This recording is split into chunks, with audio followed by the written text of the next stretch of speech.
2,000 horses are screaming in the dark, and the bridges behind them are already burning. Al-Mansur is not just starting a war, he is executing a world. He has crushed every king in Spain, but he doesn't know that his own mother-in-law has already sold his head for a bag of silver. The 52nd expedition is a suicide march fueled by pure madness. One arrow is already mid-air, aimed directly at the heart of the caliphate. The greatest conqueror in history is about to realize that his blood is more dangerous than his enemies. If you think you know how empires fall, you are dead wrong. This is the beginning of the end. The dust of Cordoba did not merely rise. It screamed under the weight of 2,000 hooves. At the head of this iron tide stood a man whose name was a death sentence for any kingdom north of the Duero. Abu Amir Muhammad ibn Abi Amir, known as Al-Mansur, the victorious. He did not look back at the white walls of the capital. Behind him, the bridges were already being dismantled by his engineers. This was his 52nd expedition,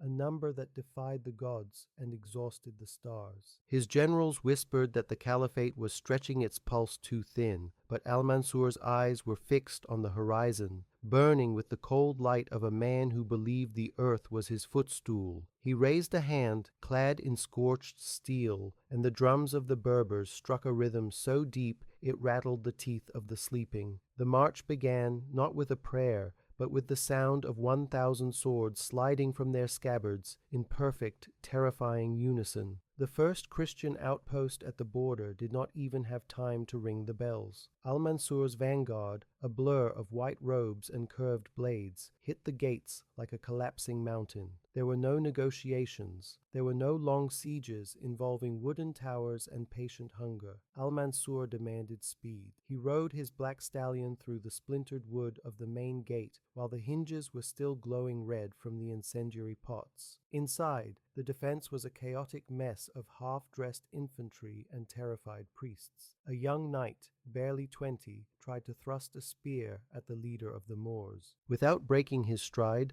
Al-Mansur parried the blow with a flick of his wrist and buried his mace into the boy's helmet. The sound was like a dry branch snapping. The victorious one didn't stop to check the kill. He moved through the town like a wildfire, leaving the cleanup to the infantry. In less than 40 minutes, the outpost was a chimney of black smoke rising into the Spanish sky. "Keep moving!" Al-Mansur shouted, his face splattered with a dark spray that he didn't bother to wipe away. "The sun is our only clock, and it is moving faster than you." He pushed the army into the rugged terrain of the north, ignoring the blisters on his men's feet and the froth at the mouths of the horses. Every village that fell was a footnote. Every church leveled was a mere tally mark on his map. He was hunting larger prey. His spies, shadowed figures who moved through the mountains like ghosts, brought him reports of a gathering. The kingdoms of Castile and Leon were no longer fleeing. They were pooling their blood. They were forming a wall of shields in the narrow passes of Calatañazor. Al-Mansur's inner circle advised caution, suggesting a flanking maneuver to preserve the cavalry.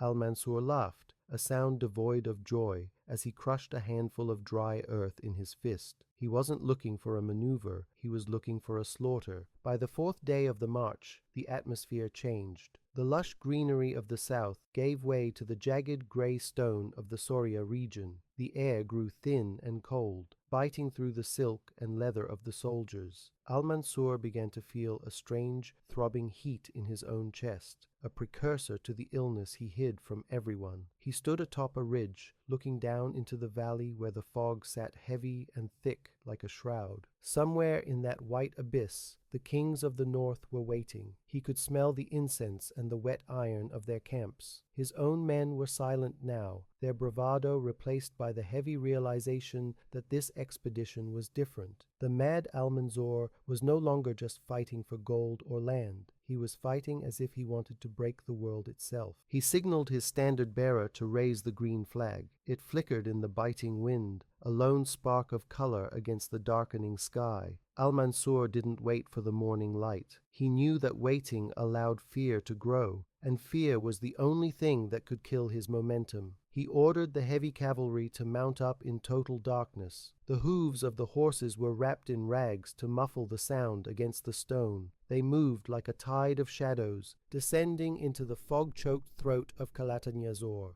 The plan was a brutal frontal assault, a hammer blow designed to shatter the Christian center before they could deploy their archers. As they descended, the fog began to swirl, revealing glimpses of the enemy's wooden palisades and the glint of thousands of spear tips. The trap was set, and Al-Mansur was riding straight into its teeth with a grin of pure, manic defiance. He felt the first drop of rain hit his cheek, cold as a dead man's kiss. As the first line of the Moorish cavalry reached the edge of the Christian camp, the world exploded into noise. A wall of hidden crossbowmen rose from behind a stone ridge, their bolts whistling through the air like a swarm of angry hornets. The first row of horses went down in a tangle of screaming animals and breaking bone. Al-Mansur's horse reared, its chest grazing a flying projectile, but he forced the beast forward, his eyes locked on the royal standard of Castile visible through the haze. He roared a command that was lost in the din of clashing steel, but his men didn't need words. They saw his green cape fluttering in the center of the carnage and followed. The ambush was fierce, but Al-Mansur's aggression was a force of nature. He hacked through a line of spearmen, his blade a silver arc that left a trail of crimson in the mist. Suddenly, the ground beneath them seemed to groan. From the high ridges on both sides of the valley, massive boulders began to tumble down, sent by the hidden forces of the King of Leon. The narrow pass was becoming a tomb. Men were crushed where they stood, and the disciplined ranks of the caliphate began to fracture under the sheer physical weight of the mountain falling upon them. Al-Mansur saw his vanguard being cut off, separated by a wall of fallen rock and fire. Instead of retreating, he spurred his horse toward the nearest ridge, shouting for his archers to return fire. The air was thick with smoke, blood, and the smell of wet wool. He reached the crest of a small hill and looked down, expecting to see the terrified faces of the peasants he usually trampled. Instead, he saw something that froze the blood in his veins. Emerging from the fog on his left flank was a fresh regiment of knights, their shields bearing the golden chains of Navarra. They weren't supposed to be here. Navarra was his ally, the land of his wife, the kingdom of his mother-in-law. They were his shield against the rest of the north.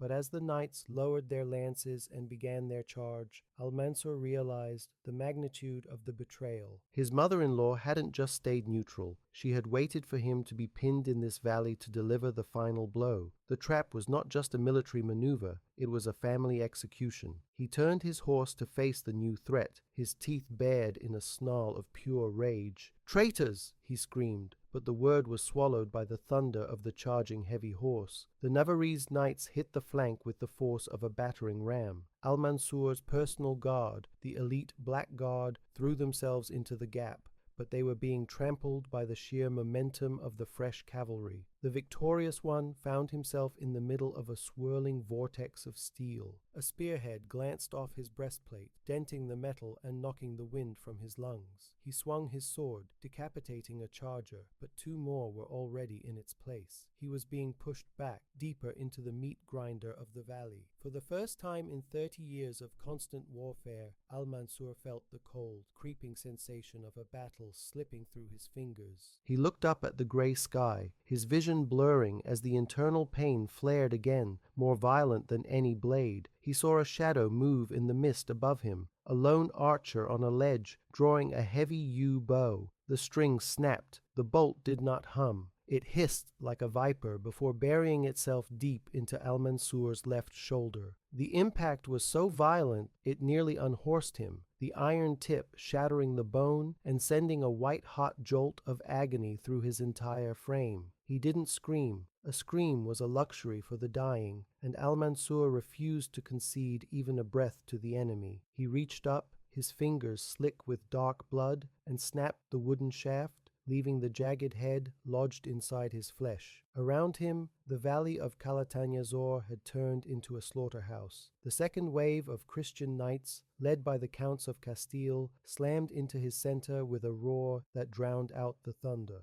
The fog was no longer a veil. It was a heavy, wet blanket soaked in the iron scent of death. His elite cavalry was being pushed into the narrowest part of the gorge, where their numbers counted for nothing and their horses tripped over the mounting piles of the dead. "Stand your ground!" Al-Mansur roared, his voice cracking but still carrying the weight of 50 victories. He swung his heavy mace with his right arm, crushing the visor of a Leonese sergeant who had dared to grab his bridle. The man's face collapsed like a piece of wet parchment, but 3 more took his place. The 52nd expedition was supposed to be his masterpiece, the final blow to break the Christian resistance forever, but now the mountain itself seemed to be rejecting him. From the ridges above, boulders continued to rain down, one smashing a supply wagon and crushing 12 of his personal guards in a single, sickening crunch. He could see his green banner swaying, dipping low as the standard-bearer struggled to stay upright against the surge of Navarre's steel. The betrayal of his mother-in-law stung worse than the iron in his shoulder. It was a calculated, cold-blooded strike at his legacy. He spurred his horse forward,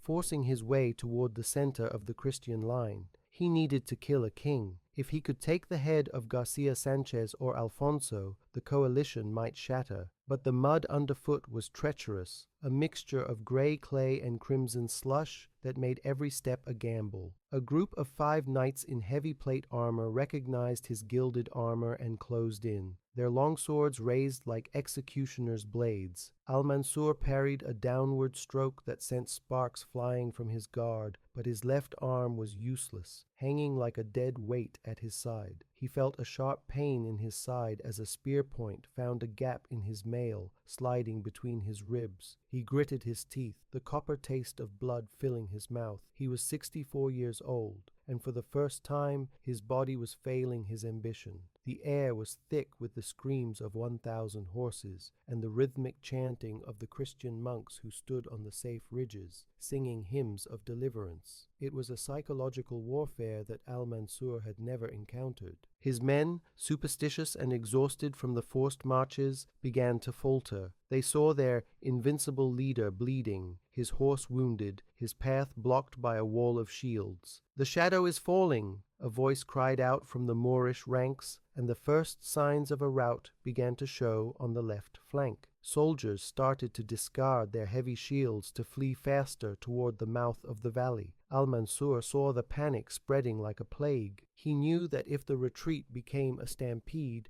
they would all be butchered in the pass. He had to do something impossible to restore the terror he usually inspired. He grabbed the reins with his teeth, freed his right hand to snatch a torch from a fallen brazier, and rode straight into a pile of dry brush and supply crates near the Christian vanguard. He set the world on fire. The sudden wall of flame created a temporary barrier, a curtain of orange heat that forced the knights back. In the flickering light, Al-Mansur looked like a demon risen from the earth, his face a mask of gore and soot. He pointed his mace at his own wavering troops. "Look at me," he shrieked. "Do you fear the fire of men more than the fire of hell?" The sight of him, wreathed in smoke and blood, held them for a moment. It was enough. The veteran Berbers rallied, forming a tight circle around their commander, their spears locked in a desperate 360-degree defense. They were no longer fighting for Spain, they were fighting for the ghost of their glory. But the Christians saw the weakness. King Alfonso of Leon ordered his 3rd Reserve to charge, a fresh body of 500 heavy cavalry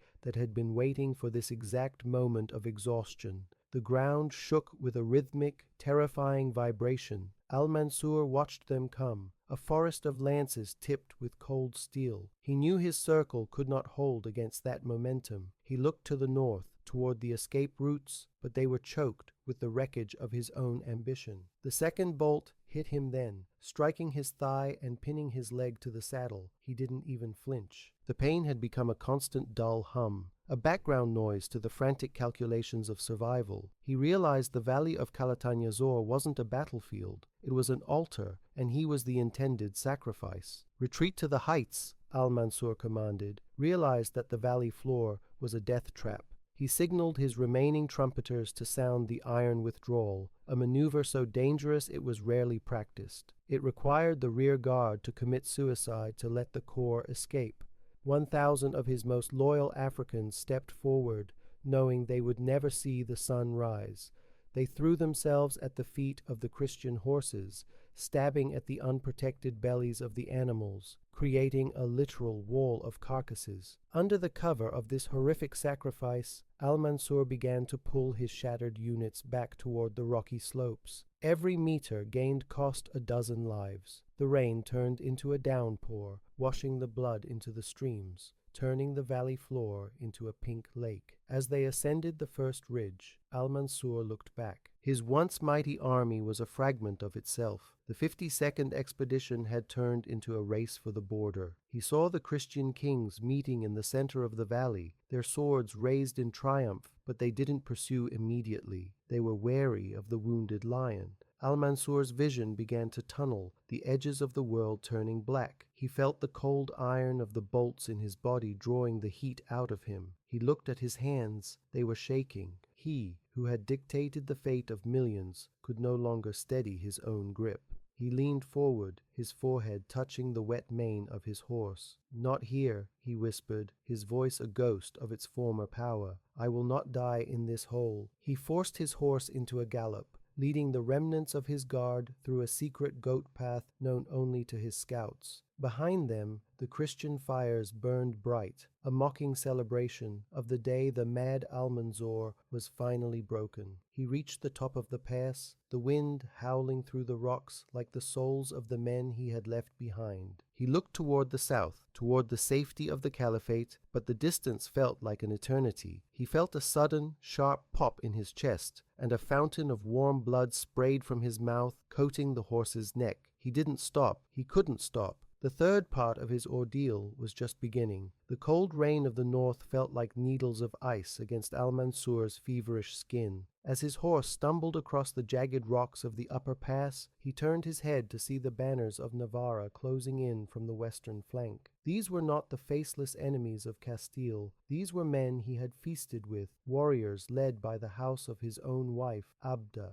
The betrayal cut deeper than any Christian sword. His mother-in-law, the Queen of Navarra, had played a 20-year game of patience, waiting for the 52nd expedition to strip him of his invincibility. She hadn't just sent soldiers, she had sent the Lions of Pamplona, 500 elite knights who knew Al-Mansur's every tactic. They didn't aim for his men, they aimed for the green cape, the symbol of the man who had kept their kingdom in a state of terrified vassalage for decades. "Treachery has a short memory," Al-Mansur spat, coughing up a thick glob of blood that vanished into the mud. He ordered his remaining 300 black guards to form a wedge. They were surrounded. To the front were the steep, slippery slopes of the Soria Mountains. To the rear, the triumphant Leonese, and to the left, the fresh, vengeful Navarrese. The lions struck with a precision that was terrifying. They used long, heavy lances designed to puncture the fine Damascus mail Al-Mansur's guards wore. In the first 5 minutes of the clash, 50 of his most loyal veterans were unhorsed and executed where they fell. Al-Mansur tried to raise his mace, but his left shoulder was a mangled mess of bone and iron. He had to lead by sheer will, screaming orders through a throat raw from smoke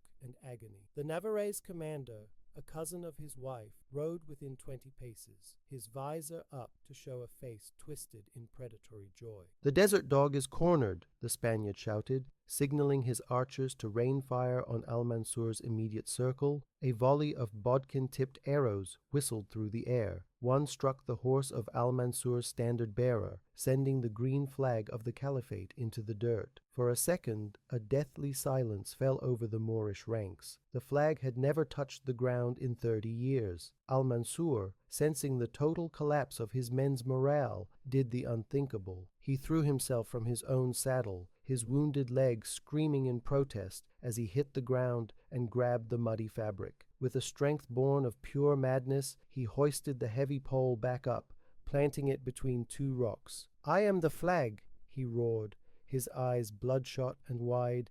"If you want it, come through my chest." The Navarrese knights hesitated. Even in his broken state, the aura of the man who had sacked Barcelona and Santiago de Compostela was a physical weight. But the hesitation lasted only seconds.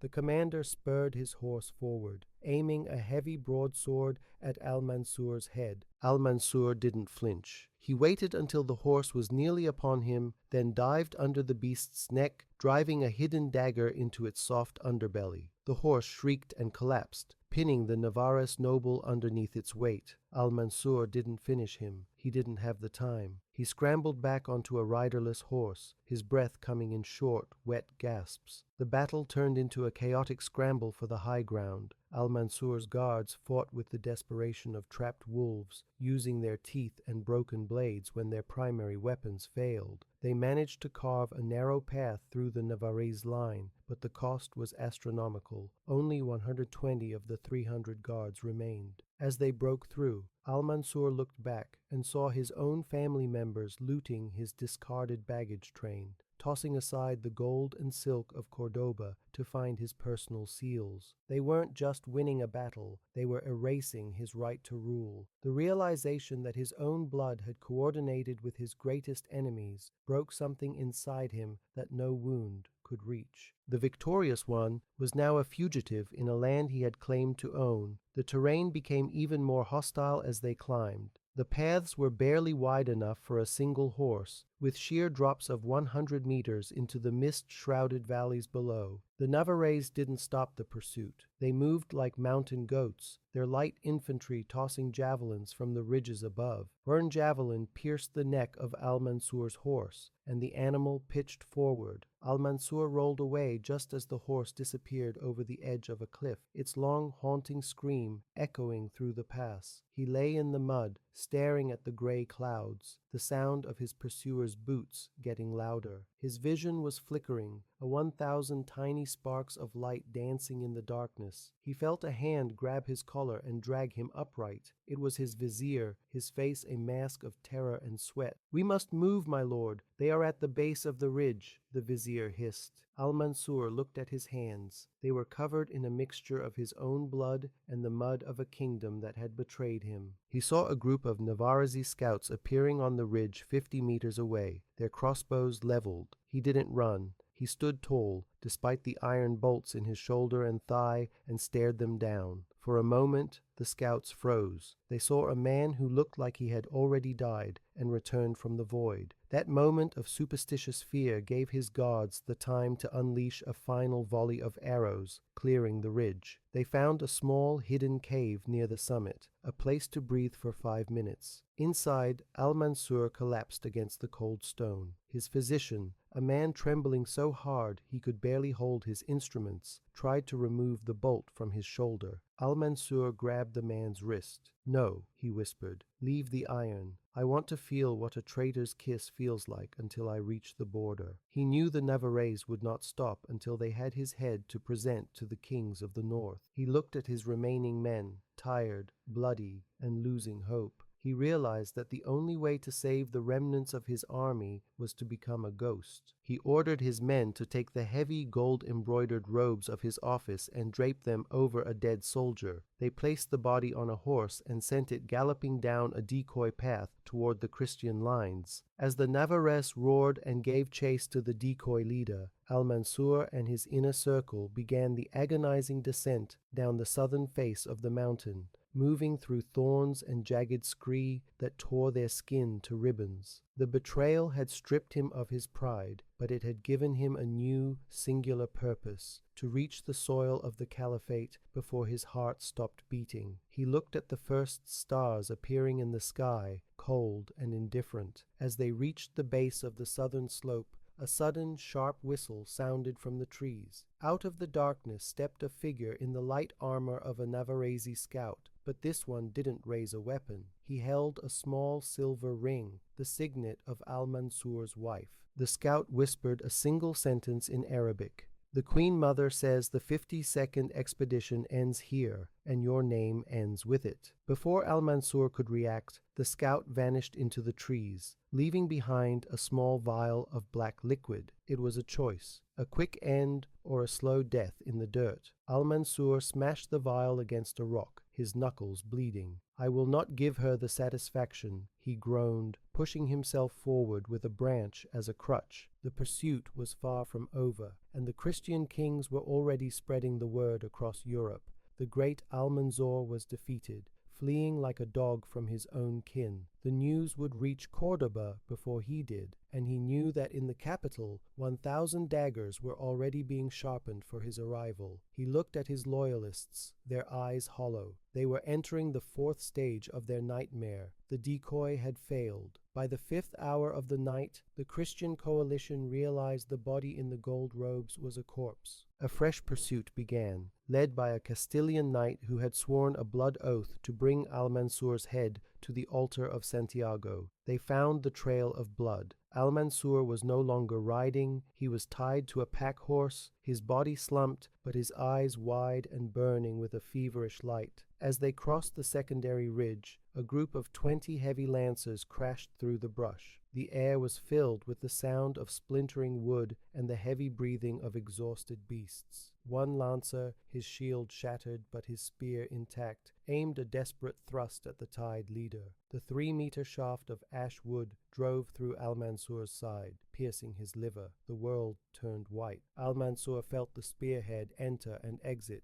a cold, clinical intrusion that ended his ability to fight. His black guards swarmed the lancer, hacking him into 50 pieces in a frenzy of grief and rage, but the damage was done. The victorious one was now hollowed out. He ordered his men to use iron chains to bind him even tighter to his saddle. "If I fall from this horse, you all die," he gasped, the blood now bubbling from his lips with every word. He refused to show his back to the enemy as a broken man. He demanded they ride through the night, crossing the 20 kilometers of no man's land that separated the valley from the nearest Moorish fortress. The pursuit was relentless. Every time the Moorish guard slowed to tend to their leader, the sound of Christian horns grew louder in the darkness. They were being hunted like animals. Al-Mansur began to lose his grip on reality. The 51 previous victories played before his eyes in a grotesque parade of fire and screaming. He saw the doors of the great mosque of Cordoba, the bells of Santiago he had stolen, and the faces of the 1,000s he had enslaved. Each face seemed to be pulling at the spear wound in his side. He began to laugh, a wet rattling sound that terrified his vizier. He wasn't laughing at the pain. He was laughing at the irony of a man who conquered an entire peninsula only to be killed by a nameless soldier in a muddy ditch. By dawn, they reached the edge of the burning plains. The Christian cavalry, seeing the reinforcements of the caliphate appearing on the southern horizon, finally halted their pursuit. They stood on the ridges, shaking their swords and shouting insults that Al-Mansur could no longer hear. His internal organs were failing, a slow collapse that turned his skin a sickly, jaundiced yellow. He looked at the first rays of the sun hitting the parched earth of his own territory. It offered no warmth. He realized that while he had escaped the valley, he had brought the shadow of death with him. He felt a sudden, sharp snap in his chest. "Move," he whispered to the wind, his hand clawing at the horse's mane. "The 50-second march is not over until I say." He could feel the life leaking out of him, a steady drip of red onto the white dust of the road. Behind him, the mountains of Calatañazor stood like a tombstone against the sky. He had survived the battle, but the spear had already claimed his future. He saw the gates of the border fortress ahead, but they looked 1,000 miles away. The safety of the border was a lie. As the sun reached its zenith, the heat of the plains began to cook the wounds of the retreating army. Al-Mansur, still chained to his saddle to prevent his slumped body from falling, was no longer a general. He was a monument of agony. His skin had turned the color of old parchment, stretched tight over a skull that seemed to grow sharper by the hour. The internal bleeding from the spear wound had bloated his abdomen, making every rhythmic step of the horse a fresh crucifixion. Behind them, the Christian kings had stopped their physical pursuit, but they had unleashed a deadlier enemy, the scorched earth.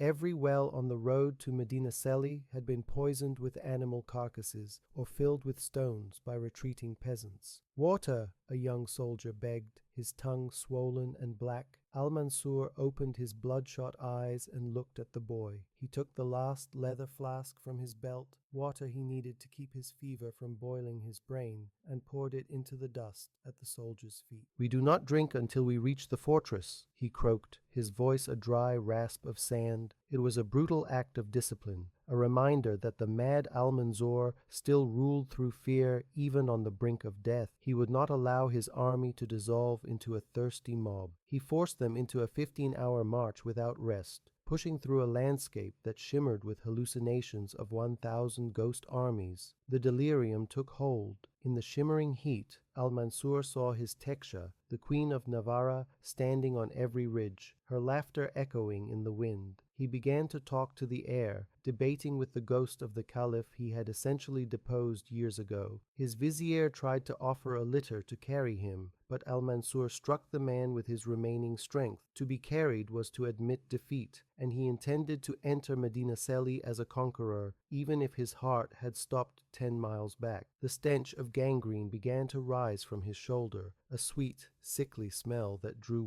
hundreds of flies, forming a buzzing black cloud around the leader of the Moors. By the second night of the retreat, the army reached the Pass of Tears. The path was littered with the gold and silver they had looted in the early days of the 52nd expedition. Statues, silken tapestries, and bags of coin were abandoned to lighten the load for the dying horses. Al-Mansur watched his life's work being scattered in the dirt. He realized that for 20 years he had built a house of cards on the edge of a sword, and the wind was finally blowing. He felt a sudden, violent convulsion in his stomach, and a black bile mixed with blood sprayed onto his horse's neck. He didn't even have the strength to wipe his chin. The fortress of Medinaceli finally appeared on the horizon like a gray ghost, but the gates were shut. The local governor, hearing rumors of Al-Mansur's total defeat and the betrayal of Navarra, was hesitating, wondering if it was time to switch sides to whoever would rule Cordoba next. Al-Mansur saw the hesitation from 1 kilometer away. He ordered his trumpeters to blow the signal of the executioner. It was a call that meant every soul inside the walls would be put to the sword if the gates didn't open in 60 seconds. Even in his dying state, the terror of his name was a key. The gates creaked open. As they entered the courtyard, Al-Mansur didn't wait for his guards to unchain him. He drew a small knife and cut the leather straps himself. He fell to the ground with a heavy thud, the dust of the fortress rising to meet him. He refused to be carried to the infirmary. He dragged himself toward the main tower, his fingers digging into the stone floor, leaving a long, dark streak of gore behind him. He reached the first step of the throne room and stopped, his breath coming in shallow, ragged hitches. He looked up at his vizier, his eyes clear for one final, terrifying moment. "The dust," he whispered, clutching a handful of the dirt from the courtyard. "Collect every speck of dust from my clothes, from my boots, from my shield. Do not lose a single grain." He began to cough, a deep, hollow sound that echoed through the silent hall. Each cough brought up pieces of his lungs. He knew the date without asking, the 8th of August. He had 1 day of life left, and the enemy was already closing in on the city walls for the final siege. He felt the coldness of the stone entering his marrow, the long agony of the march finally settling into the permanent stillness of the end. The dawn of August 9th arrived with a sun that looked like a drop of cooling blood. Inside the cold tower of Medinaceli, Al-Mansur lay on a simple mat, refusing the silk bed of the governor. His body was a map of 52 wars, and every scar was screaming. The physician knelt beside him, trembling as he held a silver bowl.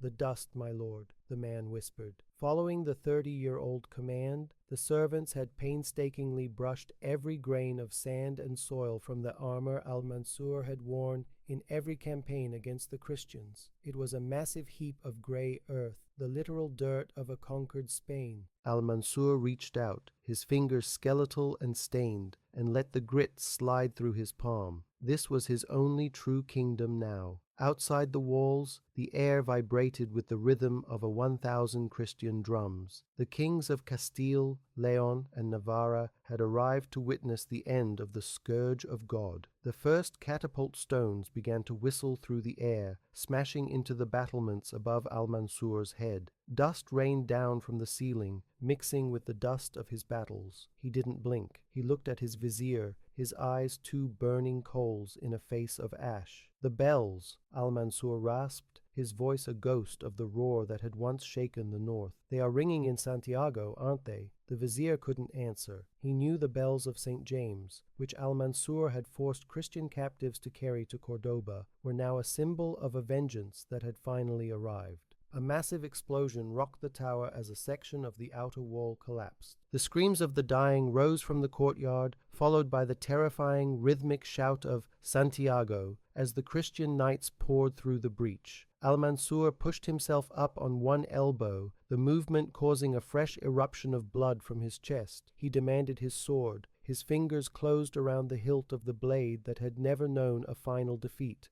but the steel felt like it weighed 1,000 tons. He tried to stand, to meet the betrayal of his kin and the fury of his enemies on his feet, but his legs were no longer part of him. He fell back onto the pile of collected dust, his breath hitching in a final, violent struggle. The door to his chamber burst open. 3 Castilian knights, their white surcoats splattered with the blood of his last guards, froze at the sight of the man who had haunted their nightmares for decades. Al-Mansur didn't look at them. He looked at the ceiling, seeing the 52 expeditions flashing into a single point of blinding light. He felt the iron bolt in his shoulder grow cold. He saw the face of his Teksha, the Queen of Navarra, smiling in the shadows of the room. With a final guttural heave, he threw a handful of his battle dust into the air. The grit hung in the morning light for a fraction of a second before Al-Mansur's hand hit the floor, limp and empty. The iron gates of the inner keep gave way with a final echoing crash,